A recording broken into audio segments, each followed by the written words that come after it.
Study channel में आपका स्वागत है। आज हम देखेंगे केवीएल का सेकेंड प्रॉब्लम। तो आइए देखते हैं। क्वेश्चन है find the value of current following thought 10 ohm resistance. इस 10 ओम से कितना करंट फ्लो हो रहा है हमें निकालना है। तो आइए देखते हैं। जैसा कि इस डायग्राम को मैंने रीड्रॉ किया है, इसमें कुछ एलिमेंट दिया है जैसे कि 10 ओम, यहाँ पर 5 ओम, यहाँ पर दिया है 2 ओम, यहाँ पर दिया है 7 ओम, 4 ओम और 2 वोल्टेज सोर्स, यहाँ पर 30 वोल्ट, यहाँ पर 50 वोल्ट।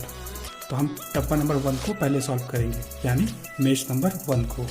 तो सबसे पहले हम लिखेंगे अप्लाई KVL टू मेश 1 और इस डब्बे का कुछ नामकरण किए, जैसे कि हम क्लॉकवाइज डायरेक्शन में से रोटेट करेंगे, इसलिए इसका नाम I1 है, इसका नाम I2, इसका नाम I3।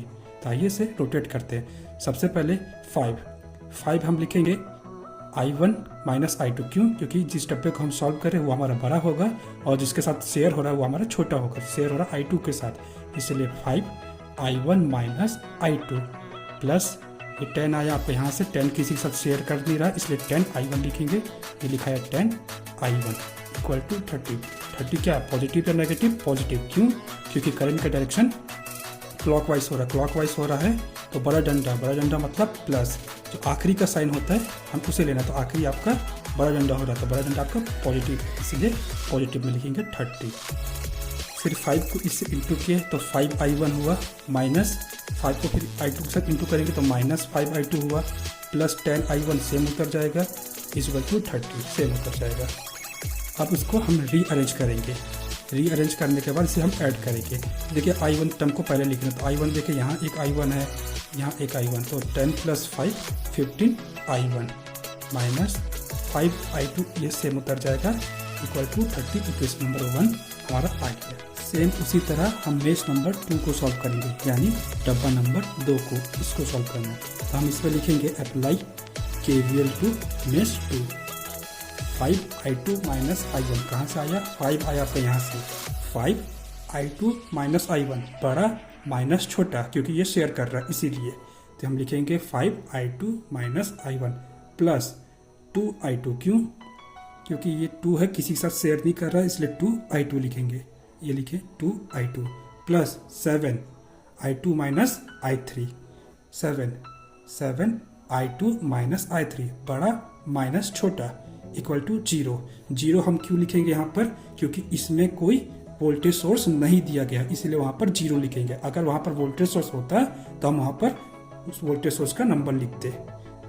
यहाँ पर वोल्टेज सोर्स नहीं है, इसलिए हम 0 लिखेंगे। नेक्स्ट फिर 5 को I2 के साथ इंटू करेंगे तो 5 I2 माइनस 5 I1, इसको यहाँ पर इंटू किए हैं, प्लस 2 I2 सेम उतर जाएगा, प्लस 7 को I2 के साथ इंटू करेंगे 7 I2 माइनस 7 को I3 के साथ इंटू करेंगे 7 I3 इक्वल टू 0।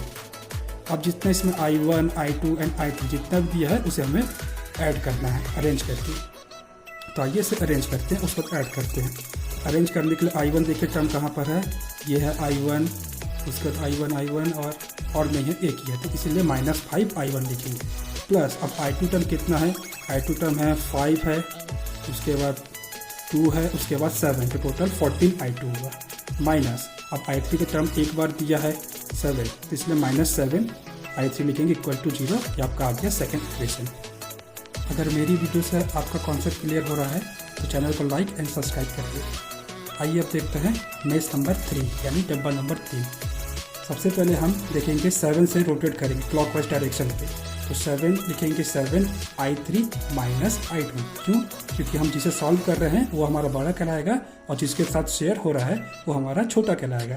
तो हम लिखेंगे 7 I3 माइनस I2, जैसे यहाँ पर लिखा है 7 I3 minus I2 plus 4 I3 कहाँ से आया? 4 I3 आया 4 I3, क्योंकि 4 किसी के साथ शेयर नहीं हो रहा है, ओनली सिर्फ 1 है, अकेला है, इसलिए 4 I3 लिखेंगे। 4 I3 इक्वल टू माइनस 50 क्यों? क्योंकि क्लॉकवाइज डायरेक्शन में रोटेट कर रहे हैं तो हमारा आखिरी साइन माइनस है, माइनस होके निकल रहा है, इसलिए हम इसको माइनस में 50 लिखेंगे। फिर उसके बाद 7 को I3 के साथ इंटू करेंगे, 7 I3 minus 7 I2 plus 4 I3, ये सेम उतर जाएगा, इक्वल टू -50, ये सेम उतर जाएगा। अब इसे रीअरेंज करके ऐड करना है। तो इसमें देखिए I1 का टर्म दिया है, नहीं दिया है यहाँ पर, तो हम I1 का टर्म नहीं लिखेंगे। अब I2 देखिए, I2 का टर्म दिया है, तो -7I2 दिया, इसलिए लिखे -7I2 प्लस I3 कितना दिया, I3 दिया हमारा 7 और 4, तो 7 और 4 को ऐड करेंगे तो 11I3 equal to -50। Equation number आपका आ गई है थर्ड। कैलसी में फर्स्ट और सेकंड और थर्ड का इक्वेशन को पुट करेंगे और आंसर निकालेंगे। तो आइए करते हैं। तो सबसे पहले इसे मोड में जाना है, मोड में जाने के बाद फिफ्थ बटन को दबाना है, फिफ्थ के बाद सेकंड बटन को दबाना है। ये आ गया आपका इक्वेशन वाला। तो आइए पहले इक्वेशन को पुट करते हैं। पहले इक्वेशन दिया आपका I1 15, I1 आपका दिया 15, जिसमें से आपको सिर्फ नंबर लिखना है 15 इक्वल टू, उसके बाद आपका I2 दिया है -5 इक्वल टू, I3 नहीं दिया तो I3 की जगह हम 0 लिखेंगे, 0 इक्वल टू होने के बाद आपका 30 दिया है 30। ये आपका पहला इक्वेशन पुट हो गया। अब हम सेकंड इक्वेशन का पुट करेंगे। सेकंड इक्वेशन में दिया हमारा I1 दिया है -5, उसके बाद I2 दिया हमारा +14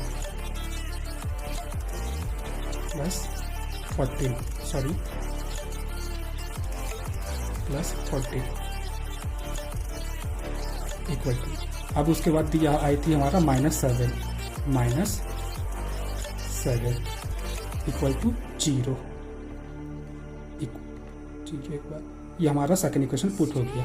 अब हम थर्ड इक्वेशन को पुट करेंगे। थर्ड इक्वेशन में I1 ने दिया है तो I1 की जगह हम 0 पुट करेंगे, 0 इक्वल टू, अब I2 दिया हमारा -7 I3 दिया हमारा 11 इक्वल टू, उसके बाद इक्वल टू होने के बाद -50 ये आपका थर्ड इक्वेशन पुट हो गया। अब देखते हैं एक बार और, इक्वल टू को दबाएंगे,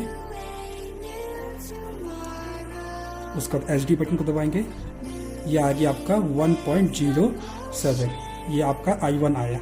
अब I2 देखना है तो इसको दबाएंगे, उसको SD बटन को दबाएंगे, I2 आया आपका -2.76, फिर इसको दबाएंगे, SD बटन को दबाएंगे, I3 आया आपका -6.30।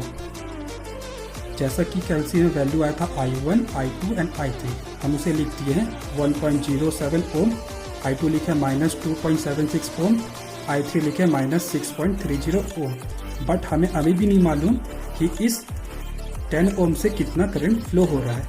इसे जानने के लिए आगे देखिए, तो हम लिखेंगे the current flow 10 ohm resistance 1.07 क्यों? क्योंकि ये हमारा डब्बा नंबर 1 पे फ्लो हो रहा है, मतलब मेश नंबर 1 पे फ्लो हो रहा है। तो मेश नंबर 1 का जो भी वैल्यू आया था वो ही आपका फाइनल आंसर होगा। तो मेश नंबर 1 का वैल्यू आया था 1.07 ओम। धन्यवाद।